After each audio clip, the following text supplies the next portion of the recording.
On n'y pense pas forcément tous les jours à l'aménagement de nos rues.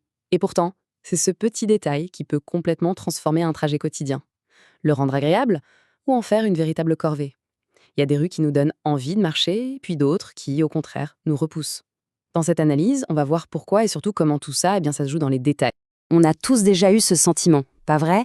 Cette impression en marchant dans une rue que tout est juste parfait, que tout est à sa place. On s'y sent bien, tout simplement. Et à l'inverse, il y a ces rues où quelque chose cloche. On se sent un peu mal à l'aise, peut-être un peu exposé, sans vraiment savoir pourquoi. Eh bien la réponse, vous allez voir, elle se cache dans des choix de conception très concrets.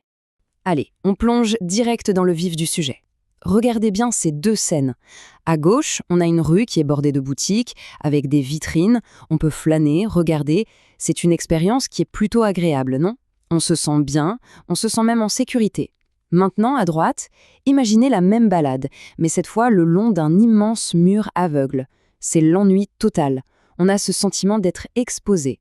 Et l'envie de marcher, elle a complètement disparu. Et voilà, on touche au point crucial. Ce mur aveugle, ce n'est pas juste un détail anodin.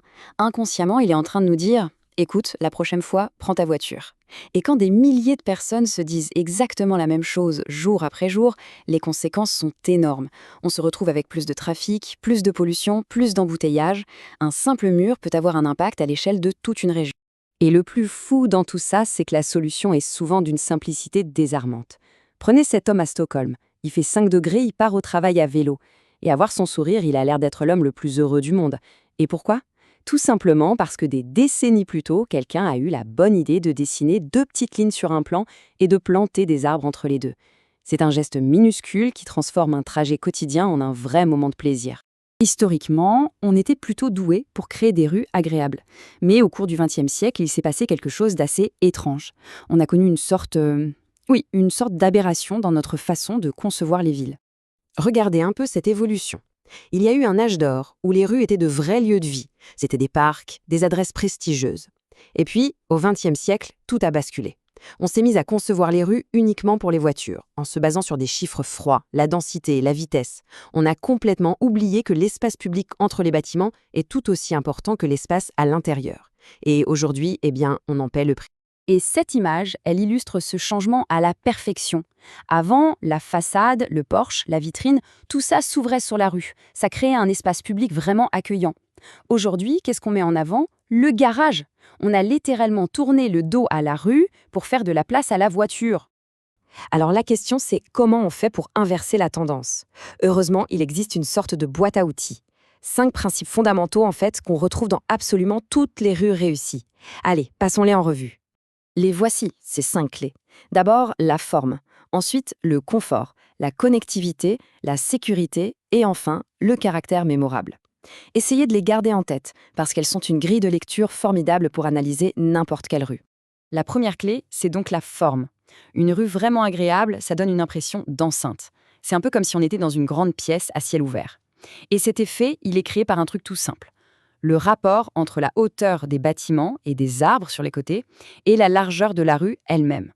Si la rue est beaucoup trop large par rapport aux bâtiments, ce sentiment de lieu disparaît complètement. Deuxième clé, le confort. Est-ce qu'on irait se balader en plein soleil par 35 degrés? Sûrement pas. Le confort, c'est aussi simple que ça. Et la solution, elle est tout autant. Des arbres à feuilles caduques, par exemple. Ils nous donnent de l'ombre en été et en hiver, ils perdent leurs feuilles et laissent passer le soleil pour réchauffer les trottoirs. C'est du génie climatique à portée de main. La troisième clé, c'est la connectivité. Une rue réussie fait toujours partie d'un réseau. L'analogie avec la téléphonie mobile est parfaite. On a plein de petites antennes qui dispersent le signal, du coup, aucune n'est surchargée. C'est exactement pareil pour les rues. Un maillage bien dense, avec beaucoup d'intersections, ça disperse le trafic, ça évite les gros embouteillages sur les grands axes et ça rend la marche beaucoup plus directe et plus agréable. Quatrième clé, et là c'est absolument vital, la sécurité. Et tout, mais alors tout se joue sur la vitesse. Regardez bien ce graphique. Si une voiture percute un piéton à 30 km/h, le risque de décès est de 5%. Mais si elle roule à seulement 20 km/h de plus, c'est-à-dire à 50, ce risque explose et dépasse les 50%. C'est juste vertigineux. Une rue bien conçue ne se contente pas de demander aux voitures de ralentir, elle les y force physiquement. Mais la sécurité, ce n'est pas que la vitesse, c'est aussi un sentiment. La grande urbaniste Jane Jacobs avait cette formule absolument géniale, les yeux sur la rue. L'idée est toute simple. Plus il y a de fenêtres et de portes qui donnent sur la rue, plus on se sent en sécurité. C'est une surveillance naturelle. On sait que si quelque chose arrive, eh bien on n'est pas seul. Et pour finir, la 5e clé, ce qui rend un lieu mémorable. C'est la touche finale, si vous voulez, l'âme de la rue. Ça peut être un arbre centenaire, une œuvre d'art, un pavage un peu spécial. Ce n'est pas juste de la déco, c'est ce qui transforme un simple passage en une destination. Un lieu qui a une identité propre et dont on se souvient. Bon, si ces principes sont si simples et si efficaces, pourquoi on ne les applique pas absolument partout? Eh bien, l'un des plus gros obstacles, c'est un système de pensée incroyablement rigide. Voilà le coupable principal, le menu de l'ingénieur.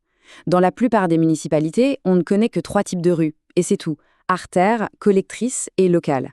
C'est un système qui a été conçu pour classer le trafic, pas pour créer des lieux de vie.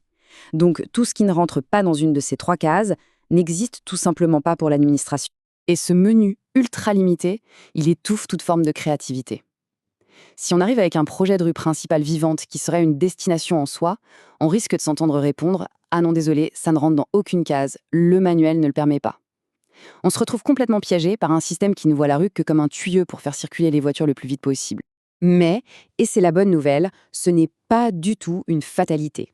Un peu partout dans le monde, des villes sont en train de prouver qu'il est tout à fait possible de reprendre le contrôle de ces rues et de les transformer en des espaces de vie absolument exceptionnels.